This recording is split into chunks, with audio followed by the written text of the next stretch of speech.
This is Mavis Whispers, ASMR.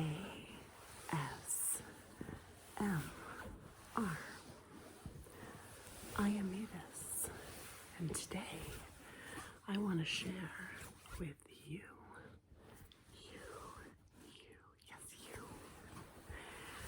my Disney's Haunted Mansion board games.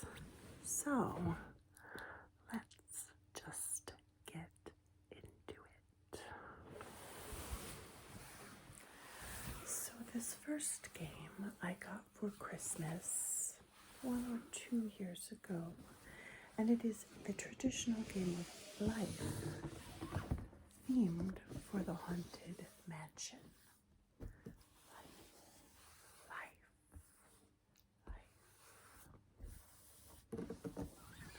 The box is fun in and of itself, with characters from the ride, the hitchhiking ghosts,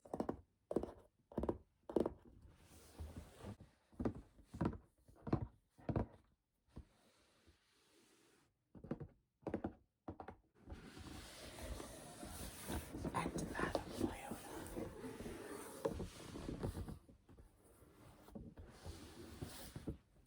Let's open it up.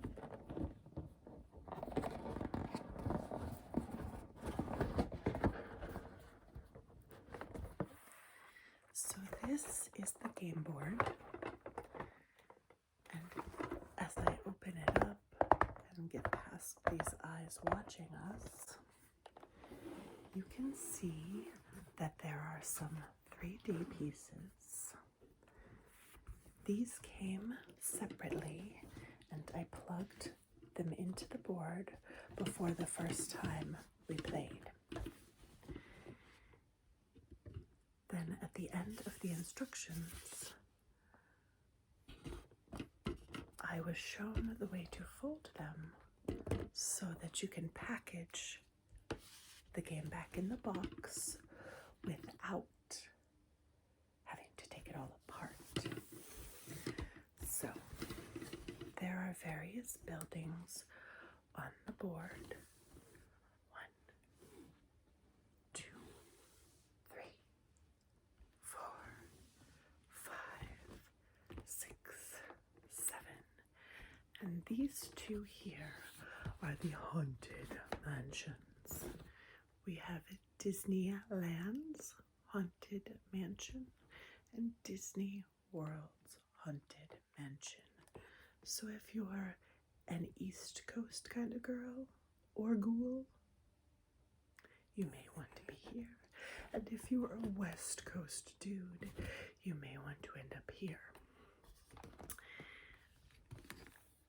That said, there are different things that happen depending on where you choose to have your final resting place. So, if you're playing the game, be sure to check the rules before you make your decision. Now, I am definitely a Disney World fan, and so I always choose this Haunted Mansion.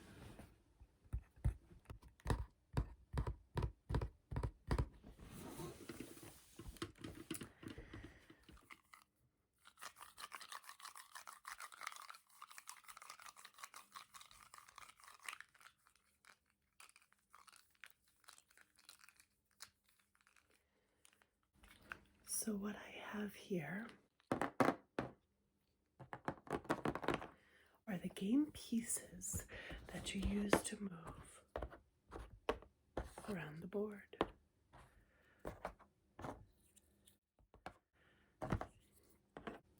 We have orange, purple, red, green, yellow, and blue.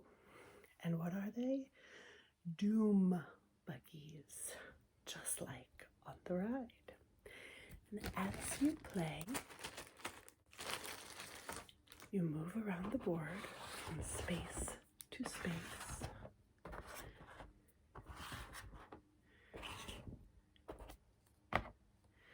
Using the spinner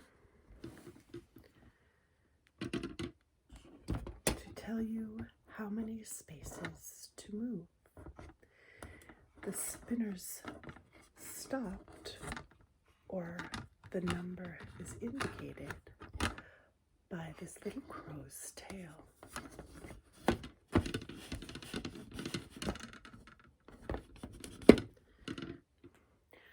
While on your way, just like the game of life, you collect and pay money for things. And, like the game of life, you collect people. But these people are not your family. They are hitchhikers. Hitchhiking ghosts. So those are the game pieces. Next, we have the cards.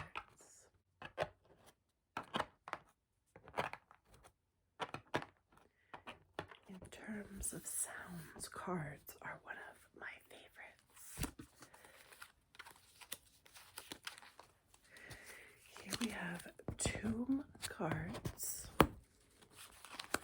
Oh, but first you need a starter tomb.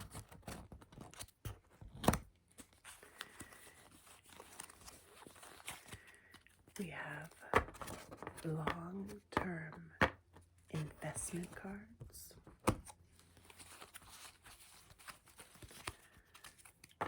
Screer cards,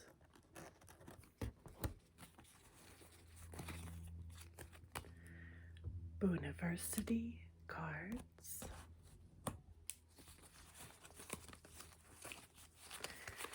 and Share the Wealth cards.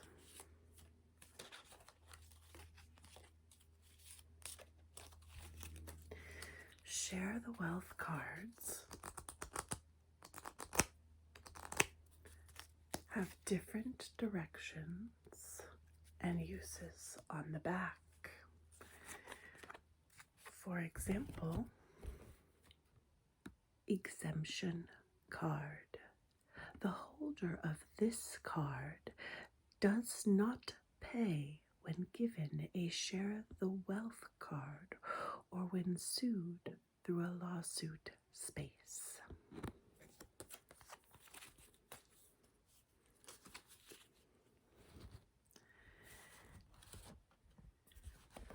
Long-term investment cards are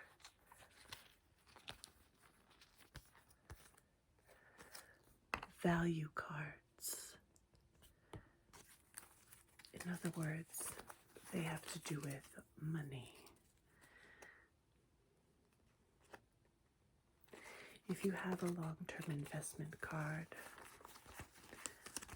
let's say number 3, then you can collect 5,000 screams, dollar bills, from the bank anytime someone spins your number 3 on the spinner. To be quite honest, nobody ever buys these cards when I play. We do always use these 4 sets of cards: Booniversary Scurrier and Scurrier. Will you choose the path that takes you to school or the path that brings you right to your job?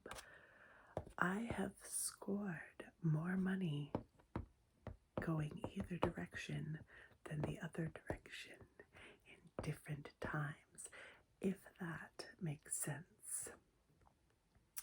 You can always go to Booniversity later as well. But if you start with Booniversity, you start in debt. Then when you get your career, you make a lot more money per payday. The choice is yours, like in life. At some point during the game, everyone purchases a starter tomb.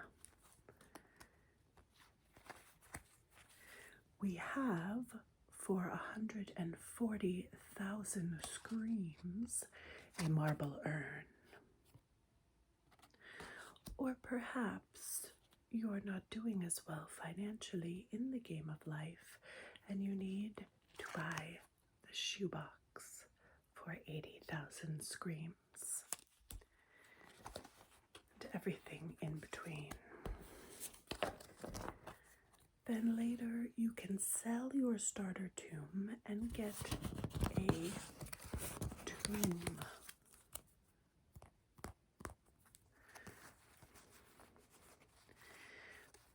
We are talking here between a vault for 300,000 screams all the way up to a mausoleum. In the game of life, you collect a starter home and then upgrade to a home. But in the afterlife, all we have here are tombs. I myself have never seen a $100,000 bill, but I do recognize the portrait on this one.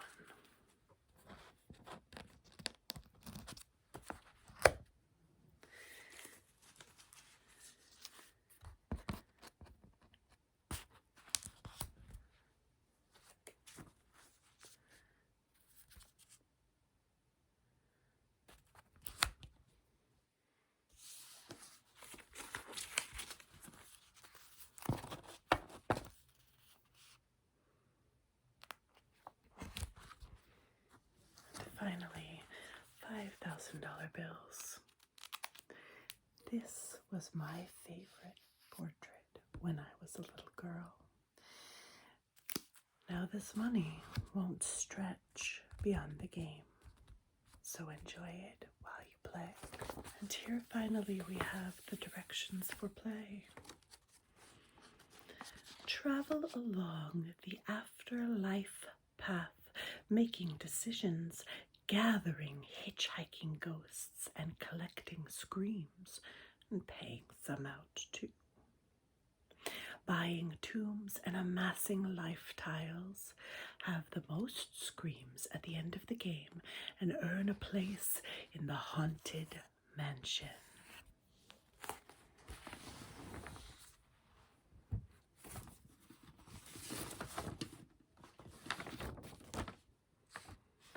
I'm going to take a peek at these directions, and then I'll be back with our second Haunted Mansion game.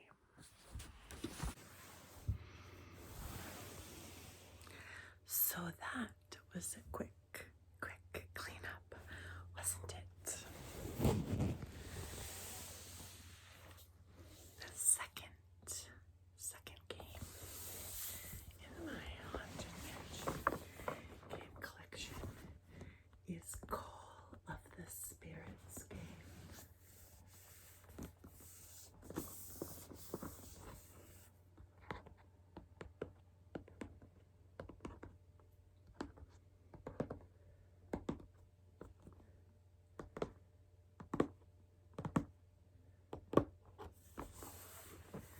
Serpents and spider, tail of a rat, call in the spirits wherever they're at.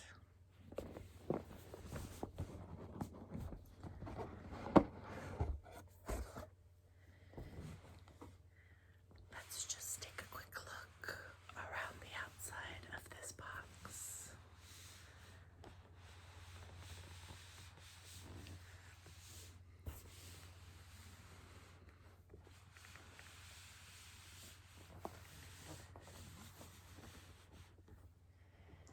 And inside the cover,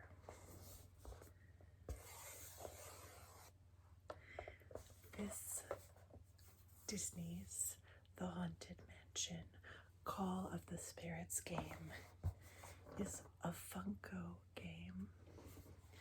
It says it's 2 to 6 players, ages 8 up. you might want to be a little older, but it all depends on the kid. So this game is almost brand new. I did take it out and play it this week, just once.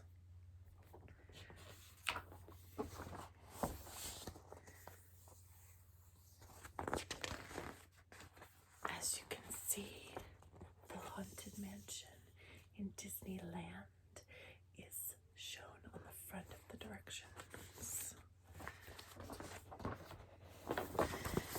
Then we have the contents, which we will go through together. The setup, the objective, how to play, and then the phases. This game is played in two phases within several rounds of play.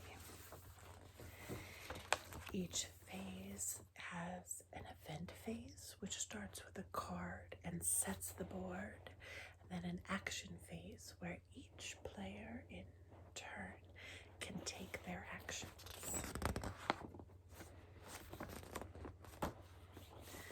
And then there is the scoring. All of this information about scoring is also included on the cards in the deck. But this makes it, a little easier to follow right off the bat. I just want to point out again how much I love the inside of the box top.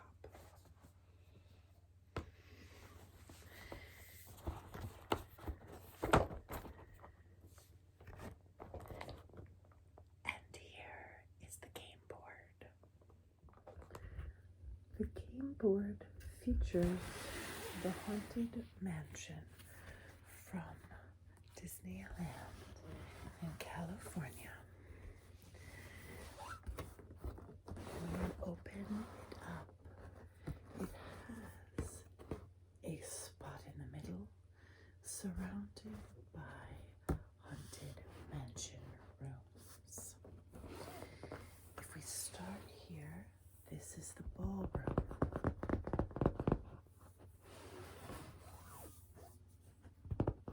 The dining hall.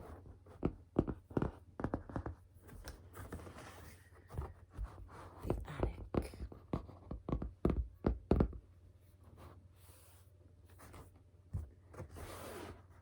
The graveyard.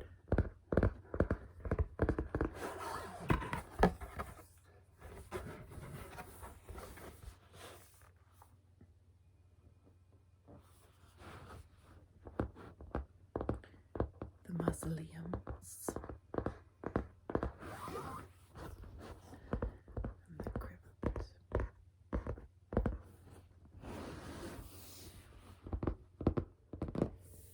In the center of the rooms sits the endless hallway. Whatever piece of the hallway you're on connects you to the room that you're technically in. The endless hallway game piece, which sits in the middle of the board, can spin and move players as it goes. In the center is the safe space, the seance room, and there in the center of the seance room sits Madame Leota.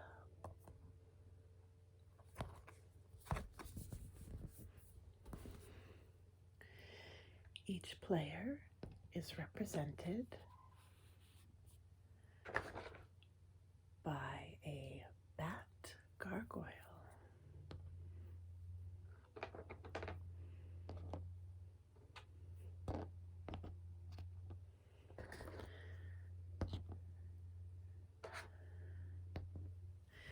You can be green, red, yellow, blue, gray, or purple. The last time I played, I was the gray, which which is the most stone-like. Although, for the Haunted Mansion, green seems very fitting, as does purple.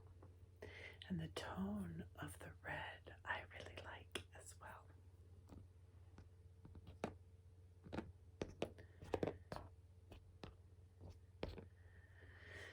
So with each figure comes a card.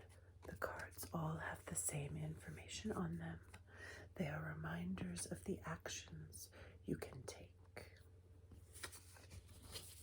Red, gray, blue, purple, yellow, green.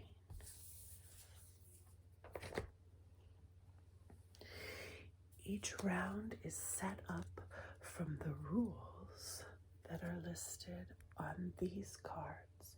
These are called the event cards, and there are 14 total.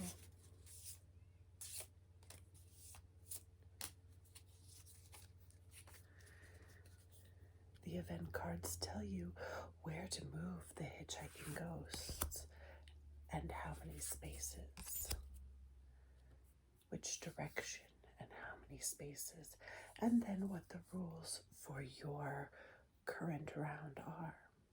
Each round starts off with a new event card.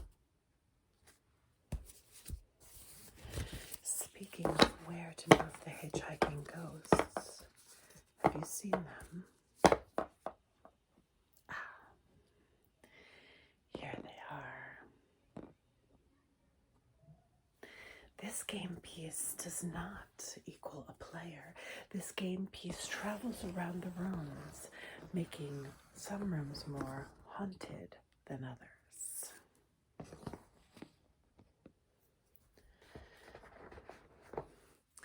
The object of this game is to collect points from ghosts. Different ghosts have different point values, all of which are indicated on the ghost cards. There are 99 happy haunts in this deck.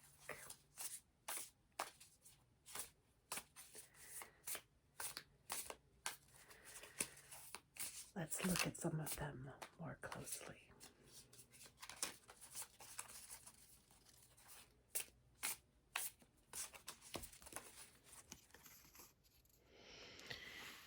If you would like to join our jamboree, there's a certain rule that's compulsory.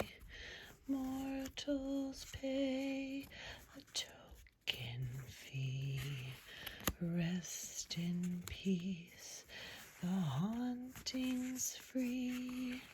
So hurry back, we would like your company. Hurry back, hurry back. Be sure to bring your death certificate.